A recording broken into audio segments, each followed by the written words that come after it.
Students, आपका मेरे channel science classes by doctor Kumkum Saxena for 10th में बहुत बहुत स्वागत है। इससे पहले मैंने आपको पाचन तंत्र के बारे में बताया था कि मनुष्य में भोजन कैसे अंतर्ग्रहण होता है और किन किन अंगों के द्वारा पचाया जाता है।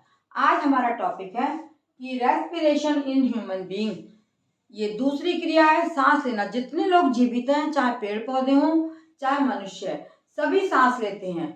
और सब सांस में क्या लेते हैं? कौन सी गैस? हम सब अंदर लेते हैं ऑक्सीजन गैस, और ऑक्सीजन गैस से ही हमारा श्वसन होता है और इस क्रिया में कार्बन डाइऑक्साइड गैस बाहर निकलती है। आपने देखा होगा कि ये क्या है? ये ग्लूकोज है हमारा C6H12O6। ग्लूकोज का जब ऑक्सीडेशन होता है, ग्लूकोज कहाँ से आता है? ग्लूकोज जब हमारा भोजन पच जाता है और पचने के बाद में वो ग्लूकोज के रूप में हमारे रक्त में संचित रहता है। हमारे शरीर में विभिन्न क्रियाएं होती हैं। हम भाग रहे हैं, दौड़ रहे हैं, सो रहे हैं, काम कर रहे हैं, झाड़ू लगा रहे हैं और खाना बनाते हैं, बहुत सारे बाहर टहलते हैं। तो इन सब क्रियाओं के लिए हमको ऊर्जा की आवश्यकता होती है। तो ये ऊर्जा कहाँ से आती है?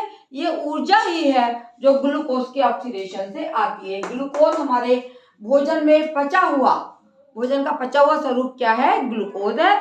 भोजन हमारा शरीर के अंदर ग्लूकोज के रूप में इकट्ठा हो जाता है और इस ग्लूकोज को जब हम ऑक्सीडेशन इसका करते हैं तो ये कहलाता है आपका C6CO2 + 6H2O, यानी कार्बन डाइऑक्साइड गैस हम जब श्वसन करते हैं तो वायुमंडल से हम बहुत अधिक मात्रा में ऑक्सीजन गैस लेते हैं और कार्बन डाइऑक्साइड छोड़ते हैं। यही कार्बन डाइऑक्साइड जो होती है वो बाद में पेड़ पौधे भोजन बनाने की क्रिया में प्रयोग करते हैं। तो ये जो ऊर्जा निकलती है ये बहुत अधिक मात्रा में होती है। 673 किलो कैलोरी ऊर्जा ये निकलती है जो हमारे बहुत सारे कार्यों में प्रयोग की जाती है। हमारे पेशियों के सिकुड़ने में, प्रोटीन के संश्लेषण में और तंत्रिका आवेग का संचरण करने में। हमारे जो हाथ पैर चल रहे हैं, हम हाथ ऊपर कर रहे हैं, नीचे कर रहे हैं, हम दौड़ रहे हैं, हम बैठ रहे हैं, हम भाग रहे हैं, इन सब क्रिया में ऊर्जा की आवश्यकता होती है जो हमें ग्लूकोज के ऑक्सीडेशन से प्राप्त होती है और इस क्रिया को हम बोलते हैं श्वसन क्रिया। जब ऑक्सीजन की उपस्थिति में ये क्रिया होती है तो इसको हम कहते हैं एरोबिक रेस्पिरेशन। यानी ऑक्सीजन की उपस्थिति में जो क्रिया होगी वो रेस्पिरेशन दो प्रकार का होता है। एक होता है एरोबिक रेस्पिरेशन जो कि ऑक्सीजन की उपस्थिति में होता है और इसमें भी कार्बन डाइऑक्साइड, जल और ऊर्जा निकलती है, जैसा कि आपको इस चार्ट में दिखाया गया है। लेकिन कुछ सेल्स ईस्ट वगैरह ऐसे होते हैं और हमारे भी सेल्स में कभी कभी एनारोबिक रेस्पिरेशन भी होता है। एनारोबिक का मतलब है जिस श्वसन क्रिया में ऑक्सीजन नहीं प्रयुक्त होती है उसको हम कहते हैं अनएरोबिक रेस्पिरेशन। आप देखिए ग्लूकोज के 6 कार्बन अणु हैं। ये हमारे कोशिका, हमारे शरीर में जो कोशिकाएं होती हैं उनमें जो द्रव पाया जाता है उसको हम बोलते हैं कोशिका द्रव। और इस कोशिका द्रव में जब अनएरोबिक रेस्पिरेशन होता है तो पायरुवेट नाम का 3 कार्बन अणु बनते हैं जिसमें कि 3 कार्बन का परमाणु होते हैं। ऐसा अणु बनता है और वायु में ये अणु प्लस ऊर्जा क्या उत्पन्न होता है? पायरुवेट बनता है जिसमें कि 3 ही कार्बन होते हैं और ऊर्जा उत्पन्न होती है। ये देखिए आप आगे आप ये चार्ट देख रहे हैं कि ऑक्सीजन की अनुपस्थिति में किस में होती क्रिया? ईस्ट जो होता है, ईस्ट जो हमारा आपने देखा होगा दही वगैरह में जो जीवाणु होते हैं वो ईस्ट वगैरह होते हैं और सिरका बनाने में सब में इसका प्रयोग होता है। तो इनमें ऑक्सीजन की अनुपस्थिति में एनएरोबिक रेस्पिरेशन पाया जाता है और ईस्ट में जब ये एनएरोबिक रेस्पिरेशन होता है तो इसके बाद बनता है इथाइल अल्कोहल जिसे हम इथेनॉल बोलते हैं, प्लस कार्बन डाइऑक्साइड और ऊर्जा। 2 कार्बन अणु वाला जो पदार्थ बनता है इथेनॉल और ऊर्जा उत्पन्न होती है। इस प्रकार से ऑक्सीजन की अनुपस्थिति में भी श्वसन क्रिया होती है जिसको कि हम अनएरोबिक रेस्पिरेशन कहते हैं। दूसरा आप देखिए ऑक्सीजन के अभाव में हमारी पेशी कोशिका में भी ये क्रिया होती है। जो मनुष्य की पेशी कोशिका है उनमें भी ऑक्सीजन के अभाव में ये क्रियाएं होती हैं और इसमें क्या बनता है? इसमें लैक्टिक अम्ल और ऊर्जा उत्पन्न होती है। लैक्टिक अम्ल क्या है? ये 3 कार्बन परमाणु वाला एक अणु है और प्लस इसमें भी ऊर्जा उत्पन्न होती है। तो ये दोनों जो आपको दिखाए गए हैं ये क्या है? Anaerobic respiration. और तीसरा जो है आपका तरीका वो है ऑक्सीजन की उपस्थिति में माइटोकॉन्ड्रिया, जो हमारे कोशिकांग हैं, हमारी कोशिकाओं में माइटोकॉन्ड्रिया पाए जाते हैं, वो इस श्वसन क्रिया में भाग लेते हैं।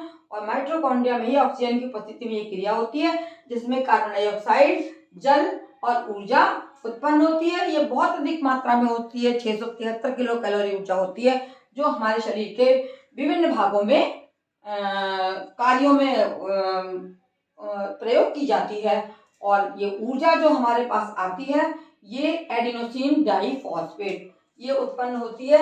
एडिनोसिन डाइफॉस्फेट यानी 2 फॉस्फेट के अणु होते हैं। एडिनोसिन डाइफॉस्फेट, फॉस्फेट के 2 अणु होते हैं और इसमें एक फास्फोरस का अणु मिल गया तो ये बन जाएगा एडिनोसिन एटीपी, एडिनोसिन